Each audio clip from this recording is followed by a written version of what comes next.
Welcome back to Middlesex Moments, coming to you from Middlesex Community College. I'm Steve Minkler, and joining me now are my guests, Marcella Trowbridge and Dick Wheeler from ArtFarm and Oddfellows Playhouse. And Dick also is an adjunct professor of theater here at the college. And thank you for joining me today. Oh, it's a delight, Steve. Thanks for having us. Yeah, thanks. I kind of wanted to take our time today to talk about how the COVID situation that has enveloped all of us has really had a severe impact on the arts community, both from the sense of performing and to keep the performances going, and giving people that connection with long traditions of art and music and culture, and also the work that you do in teaching young people in our community about theater and puppetry and all that. And it's just help us with our listeners. Tell us what's been happening with you this summer. Well, as you can imagine, COVID is about the worst thing for the performing arts. It's a theater, whether it's theater or music or dance, it's all based on bringing people together for events. And of course, that is the one thing that we don't do anymore. And what makes, I think, live performance unique is that it's a live experience. It's a relationship that takes place between the audience and the performers, and in real time, in real space. So I think that for performers and for teachers, it's been a real challenge to try to shift to a Zoom platform or perform virtually. There's just so many things that one can't do on a screen, unless you're making a movie and you have millions of dollars of budget to, create a film. But in terms of doing a performance, it's a tough time. And what are some of the things that you've tried to do to keep that alive? I know you mentioned Zoom as one potential platform, and at least having the arts available to those folks who are able to watch remotely. Well, it's interesting, and I will, we can focus on what we've been doing, and yet it is really true that, because all of the work went away very quickly, any education programs or residencies or performances, we did have to think creatively. And the first thing, ArtFarm and Oddfellows collaborated with the Russell Library, the public library in Middletown, in May, really pretty quickly out of the gate. We were preparing in April. We did a serialized Midsummer Night's stream. And what was nice about that, there were several things. And Dick should really talk about the Children's Circus, which is a really great example of something that's happening right now. But with Midsummer Night's Stream, we worked with teenagers who would have been in Romeo and Juliet at Oddfellows that was canceled, and professional actors that work with ArtFarm, and then a couple of community players. And we did it in bite-sized chunks, and I think that made a difference. To do it in these sort of half-hour, 40-minute pieces made it more manageable, I think, for audiences. And we had a lot of people tune in. I think one of the things that I'll just say was interesting about that, as much as I will pull very hard left as an artist and say that in-person arts experiences are invaluable. And when Dick, you said anymore, I want to say for right now, that's not what we're doing, but we will get back to being in person. But one of the things that surprised me, someone in England was able to tune in and watch these, someone who's close to us, who said, I never get to see your work. And this was an amazing opportunity to be a part of that. And that hadn't really occurred to me, the kind of more broad reach that an online platform allows for. Dick, maybe you could talk about the Children's Circus at Oddfellows, because this is a phenomenal, I think, game changer. They're really scything a new path. Well, the Children's Circus of Middletown is kind of one of the signature programs of Oddfellows Playhouse with the youth theater here in town that I'm the director of, and that we realized well, for a while we thought we were going to be able to have a live program. It generally involves 165 kids, 40 staff, ends in a performance that draws 1,000 people, has a 15-piece band live, and it's, you know, it's a big summer event in Middletown. And for a while we thought maybe we'd be able to do it in small pods of kids that stayed together for a week at a time with one counselor, but it became clear that wasn't going to happen, and we shifted to a completely virtual program. And Jason Leinwand, who's the director of the program, has just done an amazing job of creating community on this virtual platform, which for me is one of the most tricky things. I mean, I think that, you know, our educational theater specifically, but theater in general, is about building community, bridging communities, creating its own community. And you know what he's done, and what the 12 artists teaching with him this summer have done, have offered 5 weeks of programming that kids register for a week at a time. They could do one class a day, or they could do 4 classes a day. They could be involved in opening and closing circle and lunch with friends. And they've created this core group of about 50 kids who are just there. I mean, they just love it. And we've gotten such feedback from parents. I mean, it's much more than Circus. They've been doing music, dance, drawing, painting, writing, yoga, all, you know, all kinds of unusual things. And just finding that kids are really engaged, it's kind of blown me away. I thought it was, you know, boy, if we can sustain this for 5 weeks, it'll be a miracle. But it just keeps building. This is, you know, we're in the final week right now, and it just keeps building numbers. And like Marcella said, we have kids from around the country, even around the world, participating. Though it's mostly Middletown kids. It's open to anyone. It's free. So we have kids of Oddfellows alumni who were in the Circus 20 years ago, who are now getting their kids in it. It's been kind of remarkable how successful it's been. And Dick, I've just interject there that you're offering 20 classes a day, 5 days a week for 5 weeks. Just that's amazing. It's really remarkable. Wow, and it's so creative. So creative. Well, and I think, you know, that experience to me sounds like a couple of things. First is that if you give anybody, but in this case children, a meaningful experience, it's something that they'll be drawn to. And like you said, you're creating community. Normally you'd be doing it in person, but it is possible, if this is all we have right now, to do it electronically. But it also underscores the importance of the arts. It's not like you're teaching them history or English or writing, which are creative endeavors, but to do circus performing and like you said, drawing and painting and things, that this is a necessary part of what it means to be in a society and in a culture. And I really, what are your thoughts about how this can be sustained and maintained during a school year when we're not sure what's going to be happening with our public schools and colleges and universities? If I can just sort of step in, I think that you're touching on something that feels very resonant for me, Steve. I feel like, you know, as an artist, you know, I often am challenged with funding support or having feeling very valued in societal structures, and yet I know that what the arts bring to our communities is a huge measure of the human condition. We are, not only as artists, but as humans and people who experience the arts, it's an opportunity and a place to, whether it's to express yourself, to identify with ideas or feelings and reckon with how that impacts you in your soul, in your psyche, in your psycho-emotional, spiritual life. These are things that we need right now more than ever. It feels like a place where we can reckon with what it is to be human in this moment right now. And so when it comes to education, and there are so many unknowns, there are just, you know, it's heart-wrenching how challenging this is for artists, educators, students. These are very challenging times.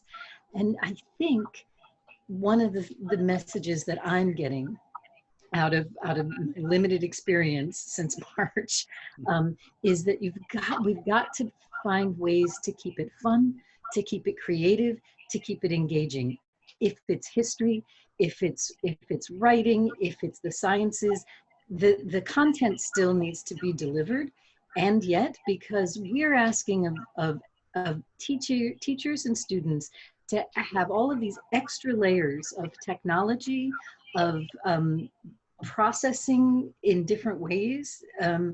And so I think we have to have a little more room for what the emotional experience is, what all of the other challenges that come with doing this at home, all the other elements that are at play. And so I guess the one piece that I feel like if I could wish this for educators and for students is to let there be some play and creative opportunities. And I think a lot of educators in the spring felt like they needed to catch up really quickly and create content that was every bit as good. And I think what happened was some people went too far and students were overwhelmed and shut down. And so I think that content delivery is still absolutely essential, but I think educators could take a book from the artist's playbook and say, we've got to find ways to stay engaged, allow for creative expression, and recognize that that's part of being human, and we can't separate our learning from our humanity. Great point. Well, it's time for us to take a short break. So when we come back, we'll have more with Dick Wheeler and Marcella Trowbridge, and you're listening to Middlesex Moments from Middlesex Community College.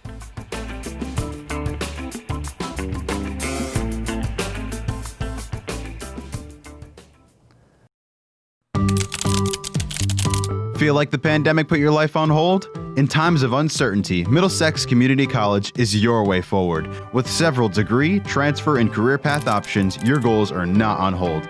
Stay close to home. Save thousands on tuition. Discover a classroom as unique as you. At MXCC, you'll receive a high-quality and affordable education with flexible scheduling. Find the perfect path at Middlesex. MXCC is your way forward. Register now.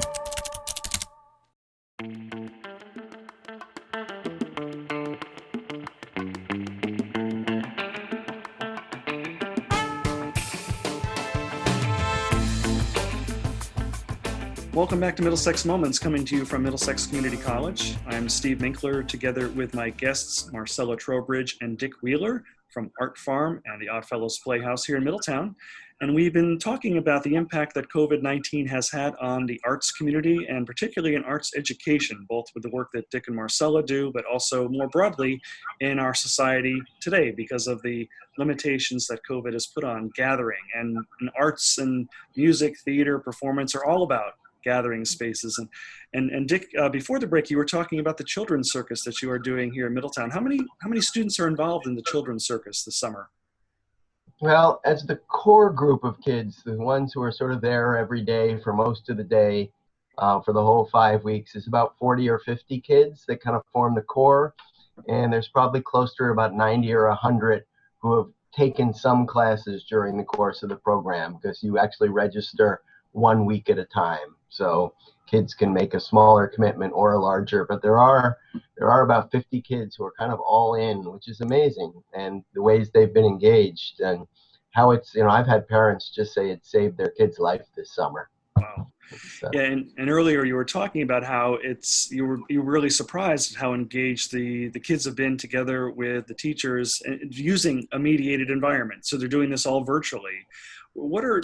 Have you noticed any sort of themes or techniques that you've been using to maintain that level of engagement, that, using this technology to replace our in-person teaching that we're so used to?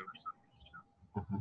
Well, I think that, stimulating the imagination of the presenters, of the teaching artists, has been the most important thing. And part of the training that was run at the beginning, each of the teaching artists had 1 hour at one point in the training to teach us something in a minute. What can you teach in a minute? And they had to get right to that, and then looked at it, reviewed it.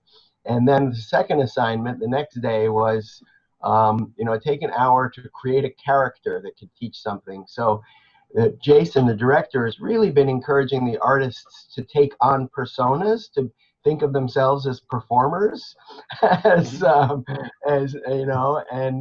I think for some of the classes, there's been that element. There's a lot of puppetry going on. So in the lunchtime sessions that they have, which is, called Lunch with Friends, where there's no agenda at all. It's just people can come and hang out and eat their lunch, and 30 kids show up for that,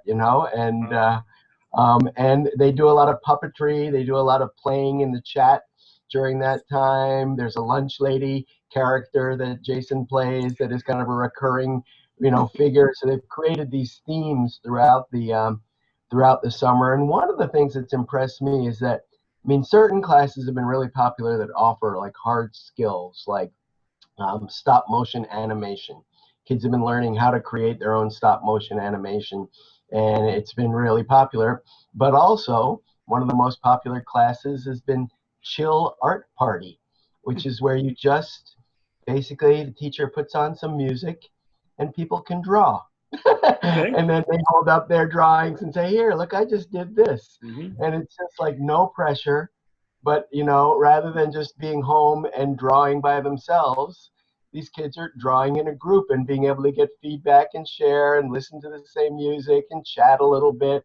And it's just, I think, that's going to be a lesson for the school year, is that the arts are really going to need to be feeding kids' souls. And while there's a lot of emphasis in especially teaching artistry in schools on using the arts to teach curriculum, to teach science, to teach math, to teach English, I think that this is a time for arts to be focusing on their healing qualities and what they can do to offer people solace and offer people a creative outlet and a sense of joy, because school is going to be hard for kids, whether they're in elementary school, in college, whether they're online or in person.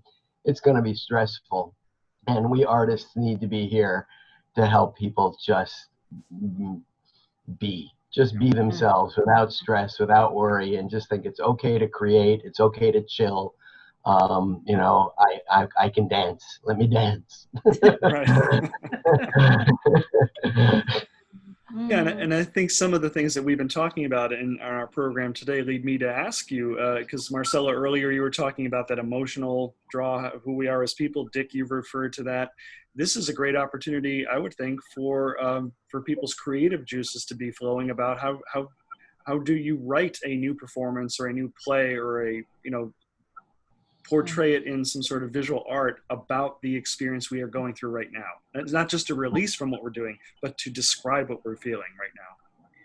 Process it. Well, it's interesting. I have, in this moment, I guess I've taken a slightly different tack.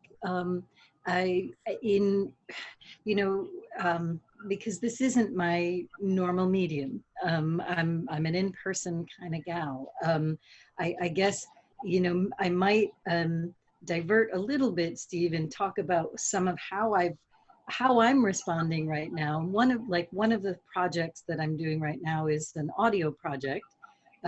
It's called Creative Compassion, and it is in response to what's happening right now, which is, it's an audio experience for people who are in ICU, are in palliative or hospice care. And so I'm working with a musician, and I'm using what I bring, which is a trained speaking voice, and my own, spiritual isn't exactly the right word, but my mindfulness practices, and bringing those together and trying, partly because I was in a moment where I couldn't have contact with people and I didn't know what to do, and I wanted to help. I wanted to use my skill set to serve in this moment. And so while it's not specifically commenting on the moment, it's a response to the moment. And that felt really important to me. It's interesting. I've been developing a one-woman show, which had a workshop premiere in February, right before everything shut down. And the way right now that I'm continuing to develop it is I'm just sharing it with colleagues individually, having them watch it online because I recorded it, getting some feedback so that as I can get back into the studio eventually, it will still be in process and have moved forward. So I'm using sort of this online world in an integrated sort of private but responsive way. I think that the two things that kind of come up that I wanted to speak to, because they are also this moment, which is what's going on around race in this country, and as artists, how we're interacting with that inside this moment. And so in 2017, I co-created something called Where Are We Now? Race, Pride, Class, and Equity. And the woman, a good friend and colleague who is a woman of color, a Muslim woman of color, who co-created this with me, she and I have been starting to have Zoom conversations about how do we, it was not recorded, how do we update this? Do we do this online? How do we interact with this moment in time as artists with the limitation of not being able to gather in person?